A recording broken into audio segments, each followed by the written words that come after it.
Žēlastība jums un miers, lai no Dieva mūsu Tēva un no mūsu Kunga un Pestītāja Jēzus Kristus. Āmen. Šai svētdienā mūsu kopīgām pārdomām uzklausiet Dieva vārdu no Lūkas evaņģēlija 8. nodaļas. Bet, kad daudz ļaužu bija sanākuši un cilvēki no visām pilsētām pie viņa sanāca, tad viņš runāja līdzībā. Sējējs izgāja sēt savu sēklu, un sējot, cita krita ceļmalā, un to samina, un putni gaisā to apēda, un cita krita uz akmeni. Uzdīga uz tā sakalta, tāpēc, ka tai nebija slapjuma. Un cita krita starp ērkšķiem, un ērkšķi uzauga līdz un to nomāca. Bet cita krita labā zemē. Tā uzdīga un nesa 100-kārtīgus augļus. To sacīs viņš sauc, kam ausis dzirdēt, tas lai dzird. Bet viņa mācekļi viņam vaicāja, ko šī līdzība nozīmējot, bet viņš sacīja, jums ir dots zināt Dieva valstības noslēpumus, bet pārējiem līdzībās, lai tie redzēdam neredz un dzirdēdam nesaprot. Bet šī ir tā līdzība. Sēkla ir Dieva vārds, bet kas ceļmalā ir tie, kas to dzird, pēc vēlns nāk un ņem vārdu no viņu sirdīm, lai tie netic un netop izglābti. Bet kas uz akmens ir tie, kad tie vārdu dzird, tad tie to saņem ar prieku, bet tiem nav saknes. Mazu brīdi tie tic un pārbaudīšanas laikā tie atkāpjas. Bet kas starp ērkšķiem krita ir tie, kas to dzird un tomēr noiet un iegrimst rūpēs un bagātībā un pasaules kārībā un noslāpst un nenes nekādus augļus. Bet kas labā zemē ir tie, kas vārdu dzird un to patur labā un godīgā sirdī, augļus nesdami ar pacietību. Āmen. Mīļais Kungs un Dievs, debes Tēvs, mēs Tevi piesaucam. Mēs Tevi lūdzam, nāc apgaismo mūsu sirdis, apgaismo mūsu prātus ar Tavu vissvētā vārda patiesību, jo mēs ticam, atzīstam un apliecinām. Tavs svētais vārds ir un paliek mūžīga un negrozāma patiesība. Āmen. Sēdiet, lūdzu.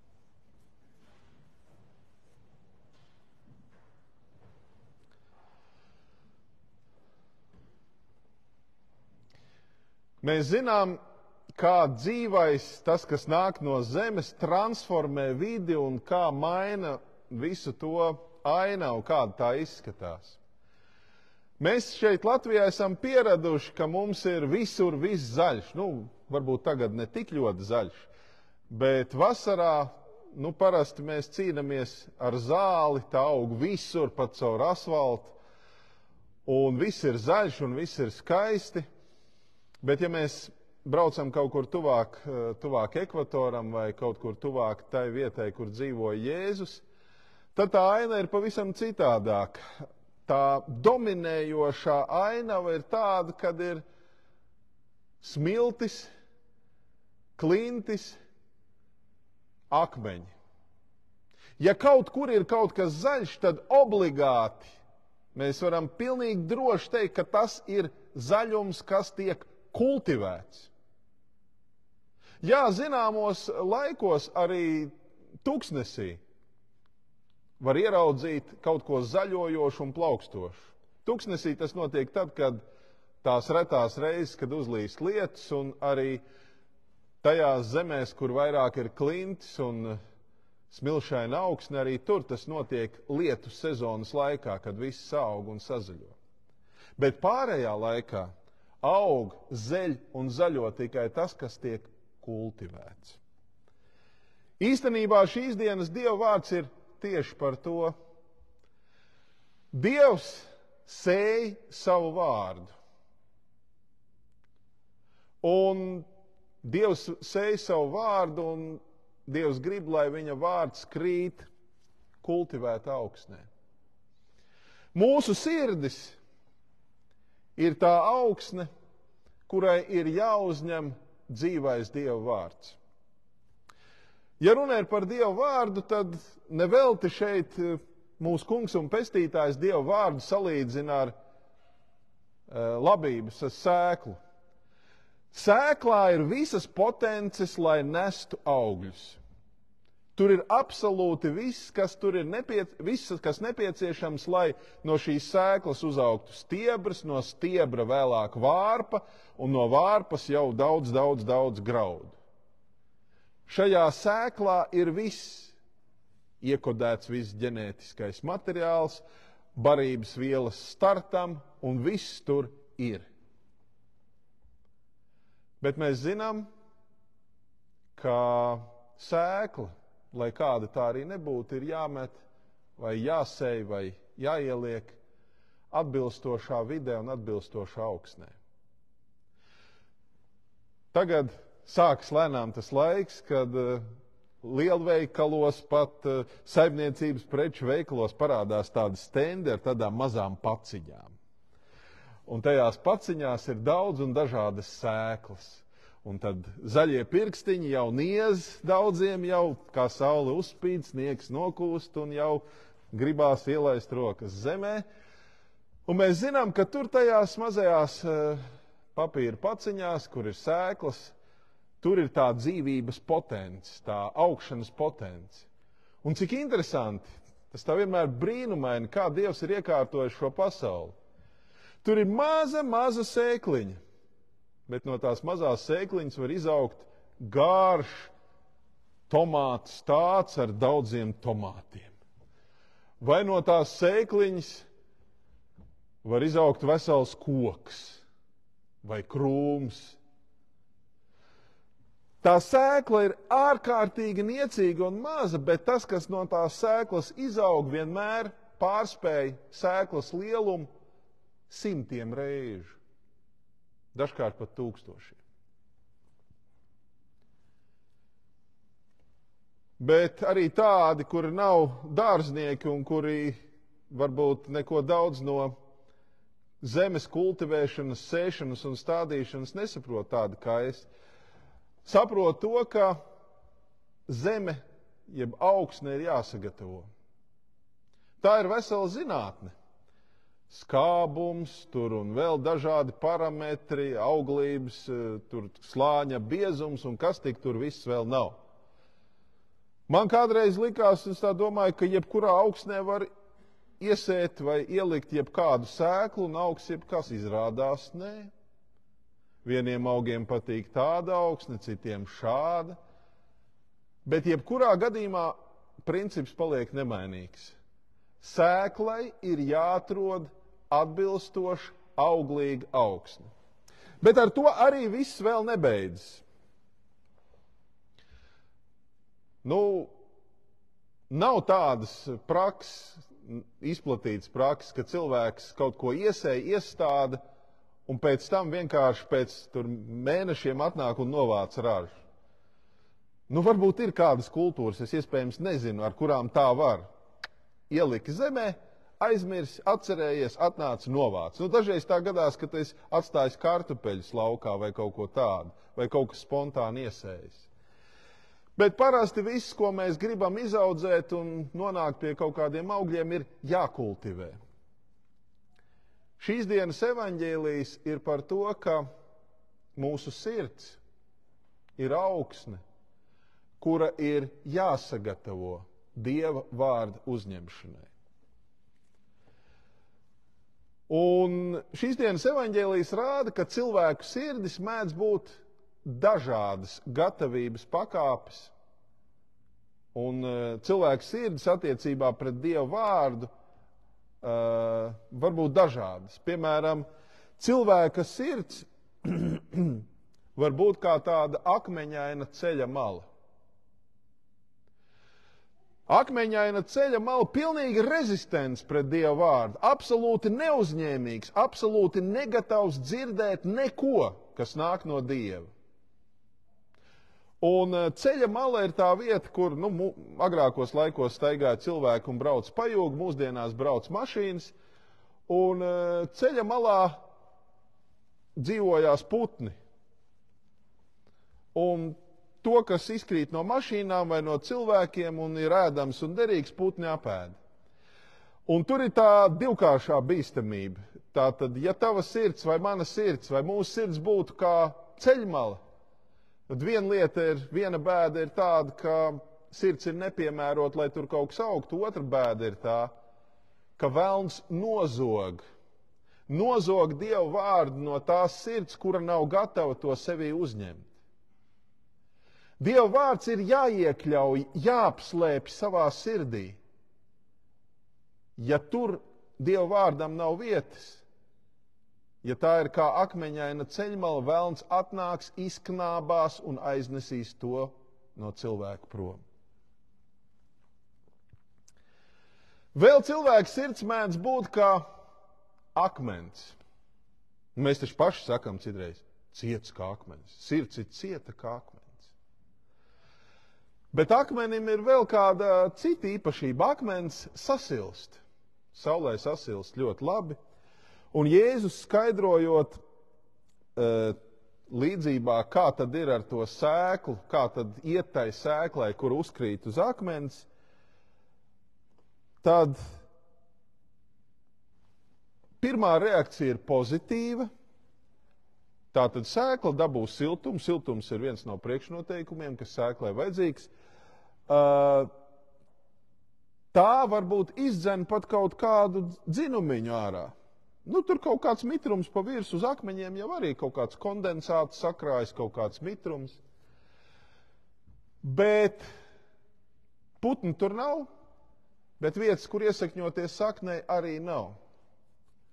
Akmens cieta sirds, kas it kā uzņem Dievu vārdu, bet neļauj tam iesakņoties. Dievs gan grib, Dievs gan ar savu vārdu mēģina dzīt kādus dzinumus un varbūt laist saknes, bet no cilvēka ir atkarīgs, vai viņa sirds ir kā augsne, kurā vispār Dieva vārds var iesakņoties.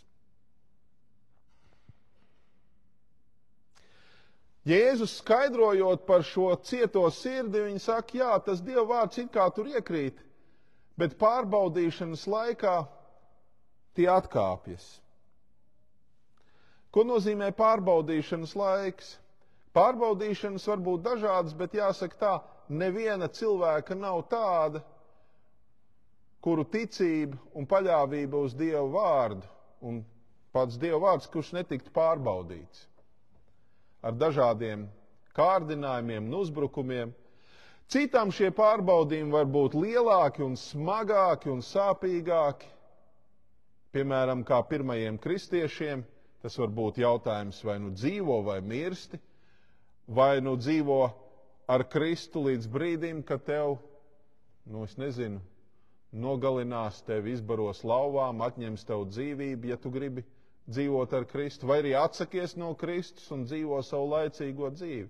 Tāda bija daudz pirmo kristiešu izvēle vajāšanu laikā, vai nu atsakies no savas kristības un savas ticības un tad dzīvo, vai nu paliec pie savas ticības pie Kristus, bet tad tev ir jāmirst.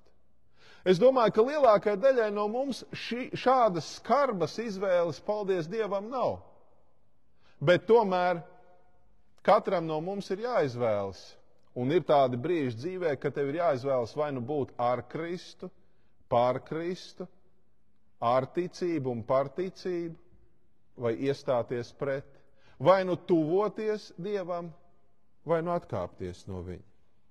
Nevajag nekādas lielas vajāšanas, pietiek ar sadzīviskiem pārbaudījumiem un izaicinājumiem, kuri dažkārt var novest pie tā, ka cilvēks atstāja savu draudzi, atstāja savu ceļu pie Dieva, atstāja savu ticību un aiziet prom.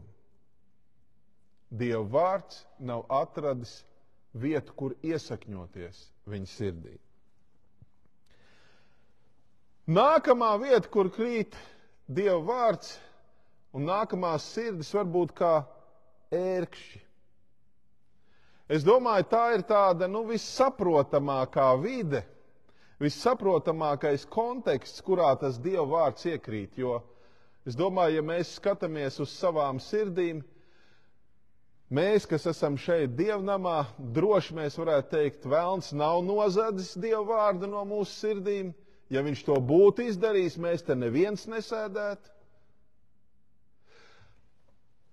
Ja mēs te sēžam jau kaut kādu laiku, un mums ir zināma kaut kāda arī grūtuma un pārbaudījuma pieredze mūsu ticībā, un neskatoties uz to, mēs tomēr esam pie Dieva, pie ticības, pie draudzes, tas nozīmē, ka mums ir cerība, ka mūsu sirds nav kā tas akmens, uz kura uzkritis Dieva vārds, grib iesakņoties, bet neatrod vietu. Tātad, ja kaut ko ar Kristu un Kristus dēļ, ja kaut ko esam cietuši un pārdzīvojuši, esam izturējuši un palikuši ticībā, tas nozīmē, ka tava sirds nav kā akmens un tur Dieva vārdam ir atradusies vieta, kur iesakņoties. Un tad paliek tas nākamais konteksts, un man liekas, tas ir tas visbīstamākais, visviltīgākais un tas, kurš skar visvairāk cilvēku. Tie, kas starp ērkšķiem dzird un tomēr noiet un iegrimst rūpēs un bagātībā un pasaules kārībās un noslāpst un nenes nekādus augļus.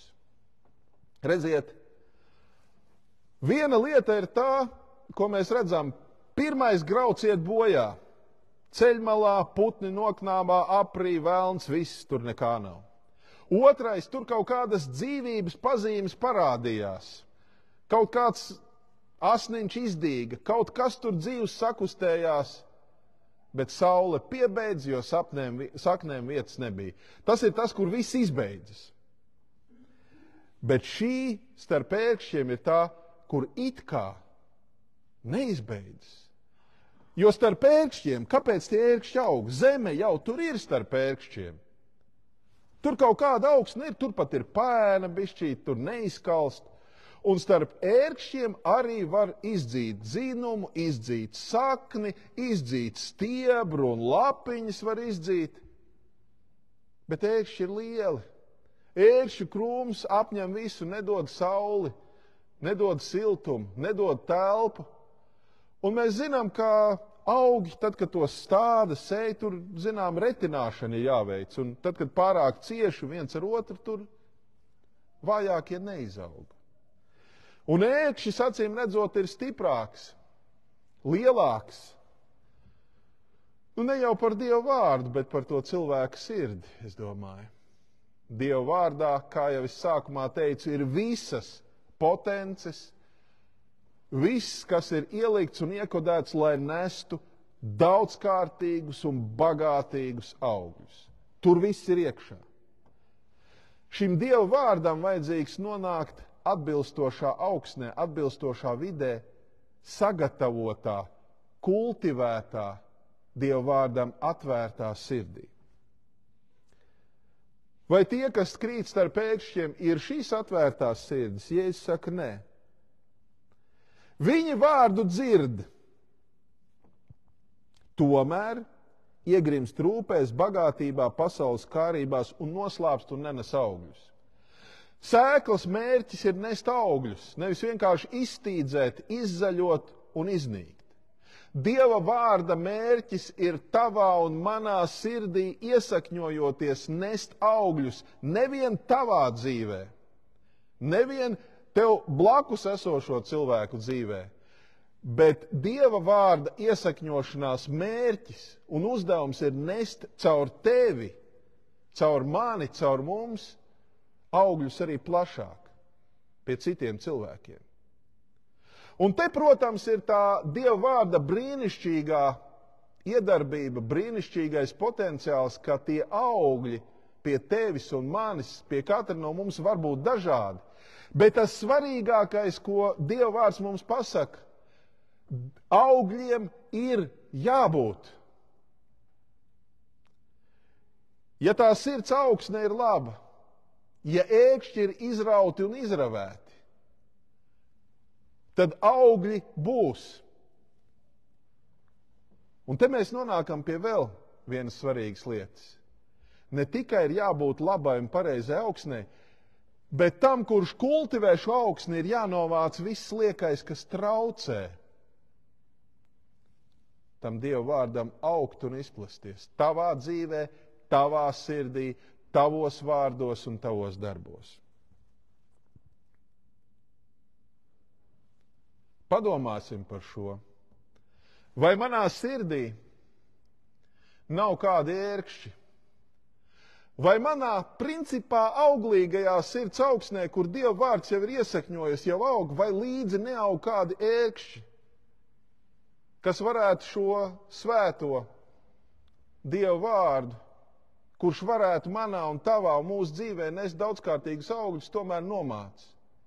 Paskatīsimies visapkārt un uzdosim katrs sev šo jautājumu, vai man nav kaut kas tāds, kas man traucē uzņemt Dieva vārdu ar atvērtu sirdi? Un vai nav kaut kādi tie bet, kas mani ierobežo, kas man traucē nodoties ar visu sirdi, dvēseli, prātu kalpošanai Dievam? Un visbeidzot, labā zeme. Kā mūsu kungs paskaidro, labā zemē ir tie, kas vārdu dzird, to patur labā un godīgā sirdī. Un te mēs iegūstam atbildi, kādai tad ir jābūt tai mūsu sirds augsnē, lai tā derētu Dieva vārdam, lai tas varētu iesakņoties, lai tas varētu augt, lai tas varētu nest augļus. Laba un godīga. Tādai ir jābūt tavai sirdī, tādai ir jābūt manai sirdī, lai Dieva vārds varētu nest augļus. Bet ir vēl viena lieta. Mēs cilvēki esam ļoti nepacietīgi. Mēs bieži vien gribam visu ātri uzreiz un uz brokastu laiku, un vēlams uz vakardienas brokastu laiku, nevis uz rītdienas brokastu laiku. Un mēs bieži vien neesam gatavi kaut ko paciest, panest un gaidīt. Nu, laikam, tas ir tas, ko tā īpašība, kuru izkop tie cilvēki, kuri nodarbojas ar stādiem, krūmiem, ar augiem, pacietību. Pacietību kultivēt un sagatavot augsni, pacietību stādīt, pacietību rūpēties, gādāt un pacietību gādāt un rūpēties līdz ienākas augļi. Tā nav pasīva pacietība un gaidīšana gan jau. Tā ir pacietība un gaidīšana ar līdzējošu darbu un līdzējošām pūlēm. Tur, kur ir laba un godīga sirds. Tur, kur ir pacietība un pūles, tur Dieva vārds var nest brīnišķīgus, fantastiskus, prātam neaptverams augļus. Un es ticu, un es zinu, ka nav tāda cilvēka, pie kura Dieva vārds nevarētu nest augļus. Jo līdzība par sējēju jau nav līdzība par to, ka ir nolemtie būt par ceļu, nolemtie būt par akmeni, nolemtie būt starp ērkšķiem, un tad kaut kāds mazs bariņš nolemto, kuriem viss aizies labi. Nē. Dieva vārds mums runā līdzībā tādēļ, ka tu vari izvēlēties. Tu vari izdarīt savu gribas lēmumu, parādīt savas pūles un dievbijību, lai tavs sirds ir kā auglīga augsne, un lai Dieva vārds tajā iekrits, iesakņojies, nes tūkstoškārtīgus augļus. Lai Dievs mums to palīdz. Āmen.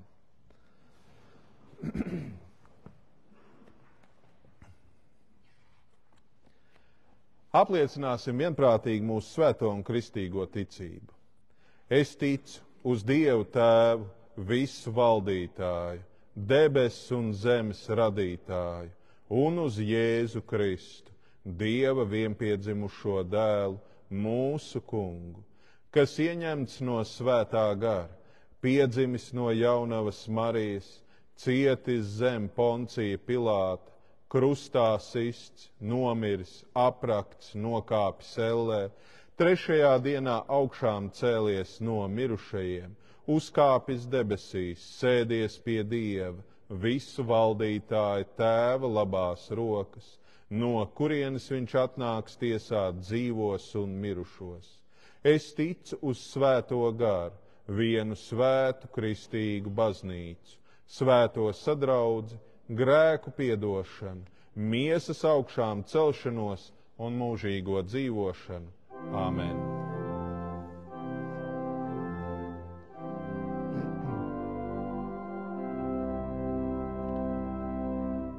Un Dieva miers, kas ir augstāks par visu cilvēku prātu un saprašanu, lai svētī un pasargi jūs sirdis un domas, Kristu Jēzu mūžīgai dzīvei.